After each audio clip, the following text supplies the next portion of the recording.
Hi! Welcome to part 1 of my review featuring Luxus's Guide to Kitsadria. I'm not sure if it's Kitsadria or Kitsadria. I think I'm going to say Kitsadria because it sounds more mystical, more mysterious. So, Luxus's Guide to Kitsadria. This is a sourcebook for Dungeons & Dragons 5th edition, featuring the Somnus Domina campaign setting. But you can use it in any campaign setting. There are actually tips and advice telling you how to use the material here in other world settings. So this contains the Kitsadria species, shape-shifting foxskin. It includes 9 races of the Kitsadria, 28 subclasses, dozens of new spells, items, artifacts, a full bestiary, guides regarding their history, gods, lore, non-player characters, and much more. Now let's talk about the quality. I'm going to get my only 2 criticisms out of the way. First criticism. I spotted a couple of typos. For example, in the cover, here you can read regarding their history instead of their history. Second criticism, this document does not have bookmarks nor hyperlinks. Well, you have 3 bookmarks, but they take you to the beginning and the end of the document, so that's not helpful to navigate this 133 pages PDF. Oh, and another criticism is that in some paragraphs there is a lack of commas, and I think the information would be communicated more efficiently if more commas were used in those paragraphs. But those are my only criticisms. When you purchase Luxus's Guide to Kitsadria, you obtain spell lists for the different casting classes. You also obtain printer-friendly versions and reduced file size versions of the Player's Guide and the Dungeon Master Guide for this Luxus's Guide to Kitsadria. Now, when it comes to the differences, the player version only contains details about the Kitsadria species, spell-related information, feats, subclasses, and such, and the Dungeon Master version of the document contains lore, background details, everything that could be considered spoilers depending on how you are handling things. As I review this document, I am also going to do my best to avoid spoilers. Now, when it comes to the art, to the illustrations, to the graphic design and layout, this document is amazing. One of the best, most beautiful documents that I have seen. I think I like all of the illustrations. The background colors make a nice contrast with the colorful and vibrant details of each of these art pieces. The font is very easy on the eyes. Everything is well organized, written, and explained, so this is truly a wonderful document, truly beautiful. The art style, as you can appreciate, is a bit more on the anime and manga side when it comes to aesthetics.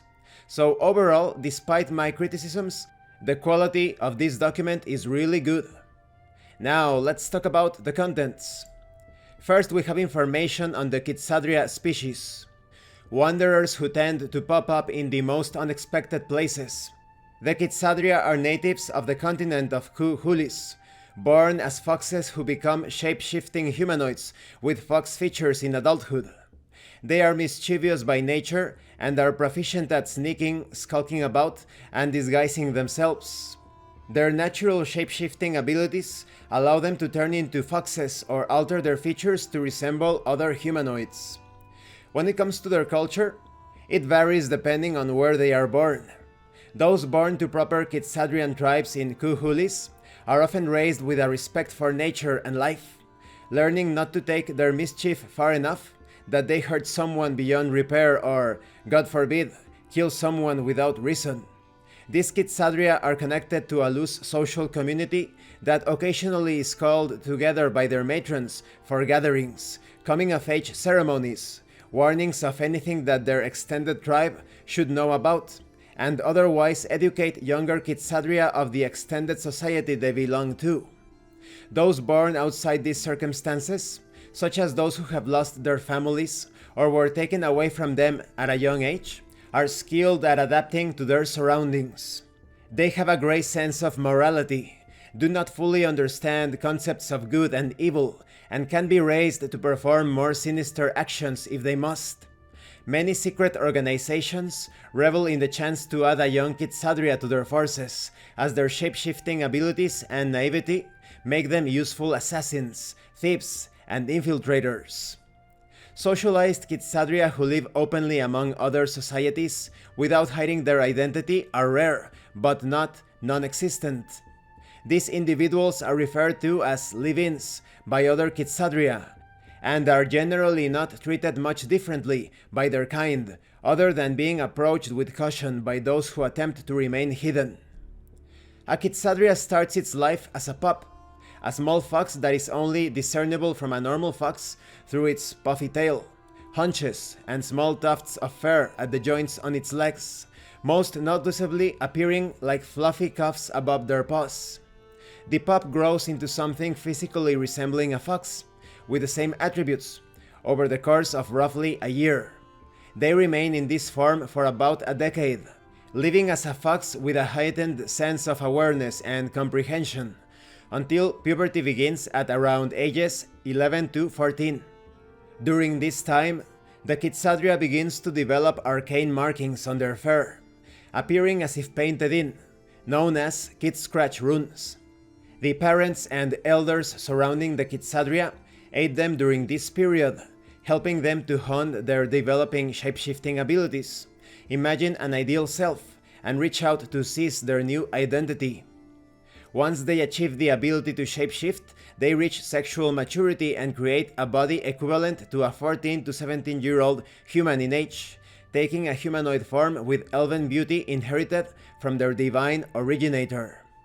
Once they take humanoid form, they can use shapeshifting magic to hide certain features, appear like other humanoids, and even return to their fox form, with or without their markings. Kitsadria possess a natural vanity about youth that causes them to cherish it. Even in old age, they have a sense of youth and dignity, though certain signs of weariness creep in during their final years. The oldest Kitsadria have one telltale trait: their Kit Scratch runes fade and become silver. When it comes to language, the Kitsadrian language is primarily based on how they communicate whenever they are in their fox forms, where they spend most of their early life. It consists of various yips and chirps that are similar in nature to the sounds of an average fox. Later on in life, Kitsadria usually learn common or elvish languages. Now, concerning their mythological roots, the origin of Kitsadria ties back to the Eidolon Luxus, one of Somnus Domina's 12 prime gods. She's the lady that appears in the cover. When they were still mortal, this god was a fiery-haired, half-elven woman who traveled with a pet fox named Kitsune, who served as her eternal companion. During the mortal Eidolons' war against the Grand Primaries, this pet fox was killed, but the primal energy of the god Luxus revived the fox, and their life forces were combined into a single fox-humanoid type of entity. The semi-mortal aspect of Luxus was born, looking like a woman of noble bearing who had fox characteristics. This aspect sought to create watchful eyes in the recovering war-scarred world, and so granted a handful of foxes a flicker of awakened intelligence, the power to shapeshift, and humanoid appearances inspired by Luxus. These were the first of the Kitsadria, the first to skulk, and would act with divine purpose for over 1,000 years, until their services were considered fulfilled and no longer required. Kitsadria have a naturally matriarchal society. Though they rarely ascribe to the ideal of social hierarchies, their mothers, grandmothers, and eldest women tend to hold the largest influence among their kind. In the individual families, women are often hunters and warriors. These roles are far from absolute and, in fact, are usually ignored. But all Kitsadria recognize their female family members as guardians and primary providers. Kitsadria family units usually consist of 3 parents and their pups, until those pups are ready to break free and head into the world on their own. Yes, it is common for Kitsadria to have multiple partners, who happen to spread out among different family units and rely on unexpected encounters within their territory. But when the pups are being raised and trained, it is very common for their family units to have multiple mothers to train and provide until the extra attention is no longer needed. Concerning names, Kitsadria that live with communities of their own kind have 2 names. one spoken in their language known as Kitsish, that they acquire when they are a fox pup, and one they adopt later. It is not uncommon for lone Kitsadria to go without an actual name for a long period unless someone suggests one or a community they are part of grants them one. Kitsadria also tend to go by a general nickname based on descriptive aspects of them, such as red, swipe, snore, chirpy, and such. And this concludes this part of the review. In the next part we are going to talk about Kitsadria traits, the races of the Kitsadria as well as their characteristics. As you can see just from this small fragment of background information, there is a lot of material to use when role-playing your Kitsadria character, but also to create adventure seeds perhaps. The background of the Kitsadria is quite rich, especially when it comes to their ties with the god Luxus.